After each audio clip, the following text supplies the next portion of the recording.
रूसी marine group पर Ukraine का भीषण हमला। एक और अपडेट आपको बता दें, क्योंकि इस वक्त युद्ध का तनाव भी चरम पर है। यूक्रेन की 82वीं एयर असॉल्ट ब्रिगेड का अटैक, यूक्रेन की 3री बटालियन के पैराट्रूपर्स का हमला, रूसी बख्तरबंद गाड़ी UAZ 3151 पर अटैक।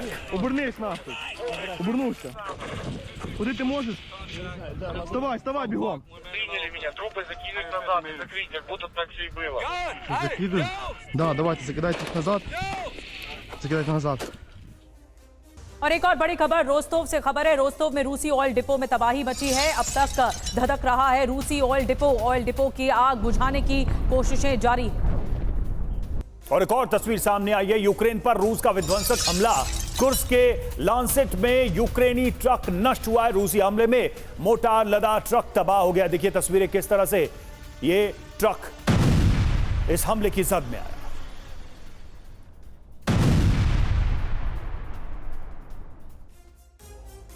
और अभी रूस से एक बहुत बड़ी खबर आ रही है। रूस के क्रास्नोडोर इलाके में अटैक हुआ है। ब्लैक सी में कावाकास पोर्ट पर अटैक हुआ है। हमले के पीछे नेटो का हाथ बताया जा रहा है।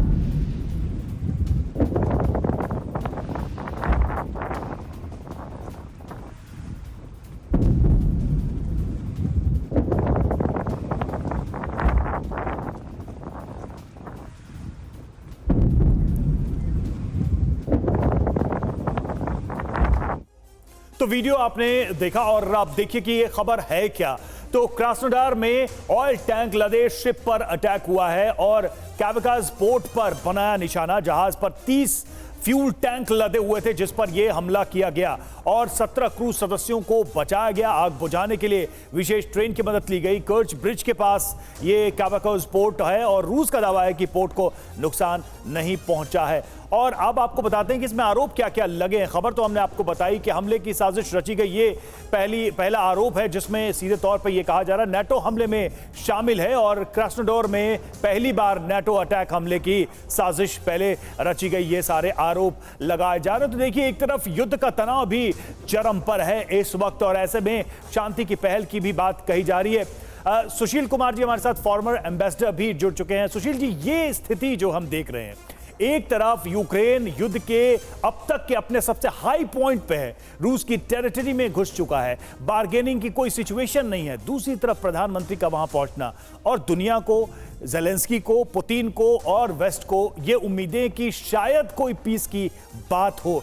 कितना नैरो या कितना वाइड स्पेस देखते हैं आप इस चीज के लिए? देखिए, आपने जैसा कहा कि यूक्रेन ने पहली बार रशियन टेरिटरी में घुस गए हैं और करीब 1,500 से 2,000 किलोमीटर के करीब इनके पास में ऑक्युपाई कर लिया है इन्होंने। तो एक उनको बार्गेनिंग चिप तो इसमें कोई डाउट नहीं है मिल गई है कि जब बात होगी आगे प्रिजनर स्वैप की या युद्ध विराम की तो उनको एक कुछ बात करने के लिए मौका है। लेकिन ये कहना कि हमारे प्रधानमंत्री क्योंकि इस वक्त वहाँ मौजूद हैं और हम भारत ने बराबर ये कहा है कि हम चाहते हैं कि शांति की स्थापना हो और युद्ध जो है ज़रिया नहीं है समस्याओं को हल करने का।